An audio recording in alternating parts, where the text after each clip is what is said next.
Hello everyone, আজকে আপনাদের সাথে শেয়ার করব বাংলাদেশের সবথেকে বেশি জনবহুল ও প্রচুর ট্রাফিক থাকা পাশাপাশি 3টি জেলায় কিভাবে আমি সবথেকে কম খরচে ও অতি দ্রুততম সময় সফর করলাম। এই 3টি জেলায় অবস্থানকৃত মানুষদের জীবনের একটা বড় অংশ চলে যায় যানজটের মধ্য দিয়ে। মূল্যবান প্রতিটা সময় থেকে আজকের এই সফরে আমার কতটা সময় বাঁচলো এবং কত খরচ হলো সব থাকবে আজকের এই ভিডিওতে।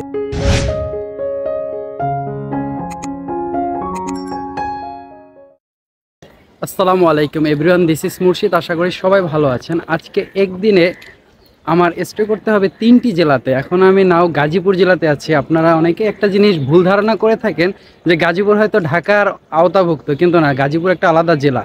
তো এখন আমি আছি গাজীপুরের জয়দেবপুর রেল স্টেশনে। এখান থেকে আমি চলে যাব ঢাকা কেরানীগঞ্জে, ওখান থেকে আবার যেতে হবে আমার নারায়ণগঞ্জ। মানে আজকে একদিনে আমার 5 ঘন্টার ভিতরে যেতে হবে 3টি জেলা। আমাদের ট্রেন বোধহয় চলে আসলো। 5 ঘন্টার মধ্যে 3টি জেলায় স্টে করতে হবে। সময়টা কিভাবে ক্যালকুলেট করলাম? গাজীপুর চৌরাস্তা থেকে ঢাকা যাত্রাবাড়ি অথবা গুলিস্তান মোটামুটি প্রায় লোকাল বাসেই 3 ঘন্টার মতো সময় লাগে। ভাড়া নেয় জনপ্রতি প্রায় 100 টাকা, কিন্তু 100 টাকার পরিবর্তে মাত্র জনপ্রতি 20 টাকা ভাড়া দিয়ে রাস্তার যানজট এড়িয়ে ট্রেনে করে মাত্র 3 ঘন্টার পথ সর্বোচ্চ 1 থেকে 1.5 ঘন্টায় পাড়ি দিতে পারেন। অর্থাৎ গাজীপুর চৌরাস্তা থেকে ঢাকায় আপনি আসতে পারেন মাত্র 1 ঘন্টা থেকে 1.5 ঘন্টার মধ্যে। তবে বলে রাখা ভালো, যদি আপনার দাঁড়িয়ে থাকার একটু অভ্যাস থাকে তাহলে এই 1 ঘন্টার ট্রেন জার্নিতে সিট না পেলেও আপনি খুব সুন্দরভাবে অল্প সময় ঢাকা এসে পৌঁছাতে পারবেন।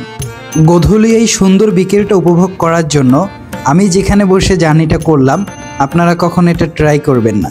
ট্রেনের ইঞ্জিনের একেবারে সামনে বসে এভাবে চলাচলটা আসলেই খুব ঝুঁকিপূর্ণ। যদি আমার কথা বলেন তাহলে বলবো যে অন্তর মৃত্যুকে করিবে একদিন জয়, এই দুনিয়ায় তার আবার কিসের ভয়। ভাই, আমি এক যাযাবর।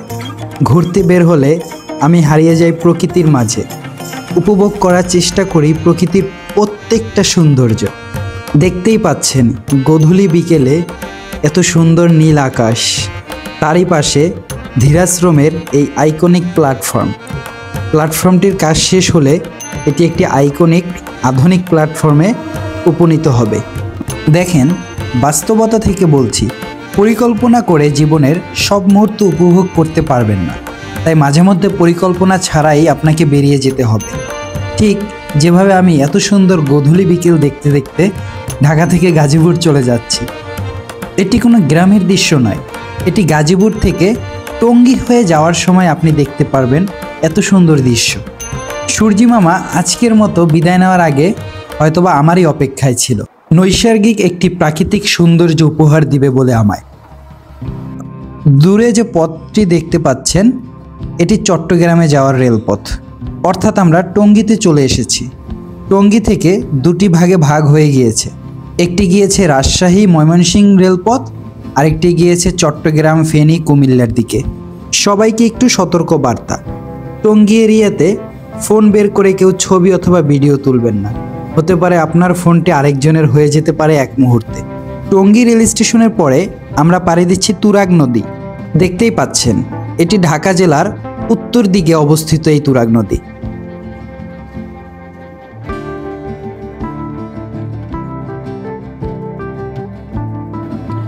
ট্রেন ভ্রমণের সময় আরও একটি সুন্দর মুহূর্ত হচ্ছে পাশের লাইন দিয়ে অন্য একটি ট্রেন ক্রসিং হওয়া।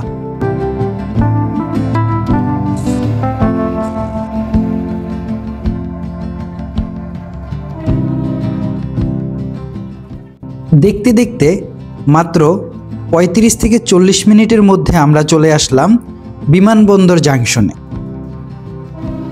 তখন প্রায় সন্ধ্যা নেমে এলো বলে আজকে যে লোকাল ট্রেনটিতে ভ্রমণ করছি এটি ঐতিহ্যবাহী বলাকা ট্রেন। উত্তরবঙ্গের এই বলাকা ট্রেনটির লাস্ট ডেস্টিনেশন হলো নেত্রকোনা জেলার পূর্বদলা উপজেলার জারিয়া জাঞ্জাইল স্টেশন পর্যন্ত। আর এই ট্রেনে পূর্বদলা পর্যন্ত আমার একটি পুরো ব্লগ আমার ইউটিউব চ্যানেলে আপলোড দেওয়া আছে। কত টাকা ভাড়া নিল, কতক্ষণ সময় লাগলো এবং বাংলার কি নৈসর্গিক সৌন্দর্য উপভোগ করলাম তা সব দেওয়া আছে সেই ভিডিওতে আপনারা ডিসক্রিপশন বক্সে পেয়ে যাবেন।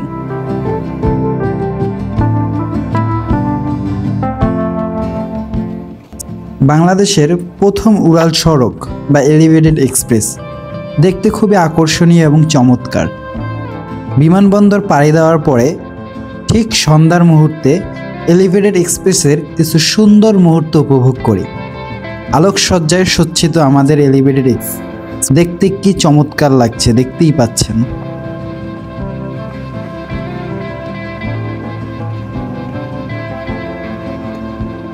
বিমানবন্দর থেকে ছাড়ার পরে ঢাকা ক্যান্টনমেন্টের কাছাকাছি এসে আমাদের ট্রেনটা থামিয়ে দেয়, কারণ এখানে সিগন্যাল পড়েছে। আপনারা দেখতে পাচ্ছেন দূরে ওই যে লাল বাতি জ্বলতেছে যে এই জায়গাটায়, তো এই কারণে আমাদের ট্রেনটা থামিয়ে দেয়। ট্রেনটা ছেড়ে দিছে, মানে সিগন্যাল শেষ, হলুদ সবুজ সিগন্যাল দিয়ে দিছে, যার কারণে এখন ছেড়ে দিবে ট্রেনটা।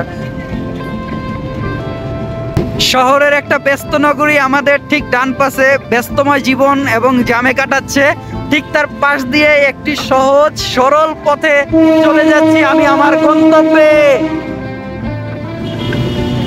দেখতেই পাচ্ছেন ব্যস্ত নগরীতে কি জ্যাম, আর একটা সহজ সরল সোজা রাস্তায় বলা যায় ট্রেনের রাস্তা, কারণ সিগন্যাল ছাড়া তেমন আর একটা জ্যাম নেই। যারা এখন বসে থাকবে তাদের জ্যাম ছেড়ে দিবে, আবার কখন বাড়ি পৌঁছাবে কোনো ঠিক নেই, কোথায় কোথায় জ্যাম পড়তে পারে, কিন্তু আমাদের আর কোনো জ্যাম ইনশাআল্লাহ পড়বে না, বা কোনো ক্রসিং আমরা পড়বো না।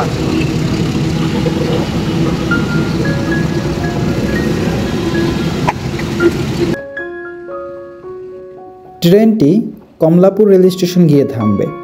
কমলাপুর রেল স্টেশন থেকে যারা খুব সহজে নারায়ণগঞ্জ যেতে চান তারা পূর্ব দিকের ফুটওভার ব্রিজ পার হয়ে কমলাপুর থেকে মুগদা মেডিকেলের সামনে যাবেন। ওখান থেকে লোকাল বাস ধরে যাত্রাবাড়ি চলে যাবেন।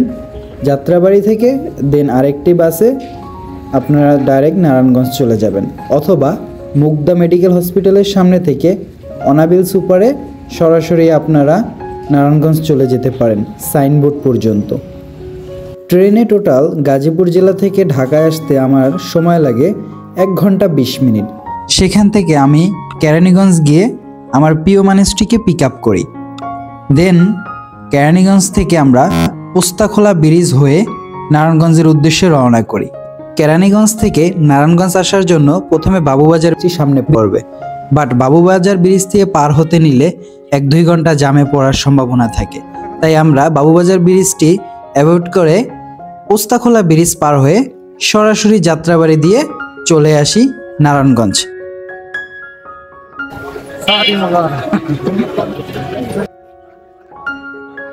প্রিয় নানু ভাইকে নিয়ে কেরানীগঞ্জ থেকে চলে যাচ্ছি মেজো খালার বাসায় নারায়ণগঞ্জে। মুরব্বীদের বাসে চলাচল করতে একটু অসুবিধা হয়, তাই রিক্সা করে যাত্রাবাড়ি এসে বাসে না উঠে যাত্রাবাড়ি থেকে লেগুনায় জনপ্রতি ভাড়া 25 টাকা করে দিয়ে চলে আসি চিটাগাং রোড। ওখান থেকে একটি অটো নিয়ে সিদ্ধিরগঞ্জ ইপিজেড এলাকায় চলে যাই মেজো খালার বাসায়। বাস্তব অভিজ্ঞতা থেকে বলছি, গাজীপুর থেকে ঢাকা হয়ে নারায়ণগঞ্জ জেলায় আসতে 5 ঘন্টা সময় লাগতো, সেখানে আজকে সময় লাগে মাত্র 3.5 ঘন্টা। ট্রেনে করে ঢাকা, দেন বাবুবাজার ব্রিজ স্কিপ করে পোস্তাখোলা হয়ে যাত্রাবাড়ি। যদি কমলাপুর থেকে সরাসরি আসতাম তাহলে হয়তো সময় লাগতো 3 ঘন্টা। ফেসবুক থেকে দেখে থাকলে পেজটি ফলো এবং ইউটিউব চ্যানেল থেকে দেখে থাকলে সাবস্ক্রাইব করার অনুরোধ রইল। আজকের মতো আল্লাহ হাফেজ।